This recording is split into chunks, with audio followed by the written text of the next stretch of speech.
आप सोच मंत्र चैनल देख रहे हैं। आज की हर हाल में खुश रहो, इस कहानी में छुपा जीवन का सबसे बड़ा सच।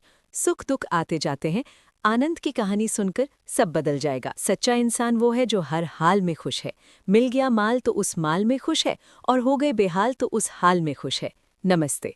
सोच मंत्र चैनल में आपका स्वागत है। एक बड़ी छोटी सी कहानी, एक फकीर की जो गांव से गांव यात्रा करता रहता था। जीवन के भ्रमण पर निकला हुआ था। एक गांव में पहुंचा तो वहां आनंद नाम के एक व्यक्ति से मुलाकात हुई। उस आनंद ने कहा कि आइए मेरे घर पर, आपका हम आदर सत्कार करेंगे। बड़ा अच्छा लगेगा कि कोई फकीर मेरे घर पर पधारेंगे। फकीर उसके घर पर गया।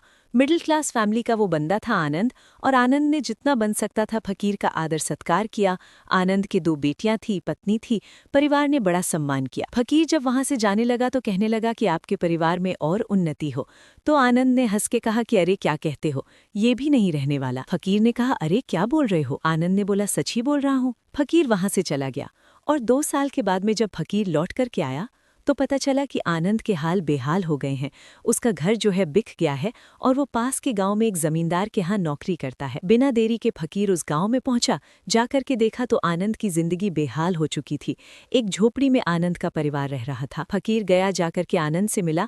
आनंद ने उस बेहाली में भी, वो जो फटियाल जिंदगी थी उसमें भी एक फटी सी चटाई थी, दरी थी, उस पर बैठा करके फकीर का सम्मान किया। घर में जो सूखी रोटियां बनी थी वो परोस दी, और कहा क्षमा करना, बस यही घर में है। फकीर ने कहा हे भगवान, ये आपने क्या कर दिया, इतना अच्छा व्यक्ति है। आनंद ने हंसने लगा और कहने लगा अरे ये भी नहीं रहने वाला। फकीर ने कहा क्या बात करता है, ऐसा थोड़ी ना होता है, सब रहेगा, तू और आगे बढ़ेगा। फकीर ये बोलकर वहां से चला गया। कुछ सालों के बाद में फकीर फिर से उसी गांव में आता है तो पता चलता है कि आनंद अब इस दुनिया में नहीं है। फकीर उस हवेली में जाता है तो देखता है कि वहां कबूतर गुटरगुम कर रहे हैं। आनंद की पत्नी बीमार है।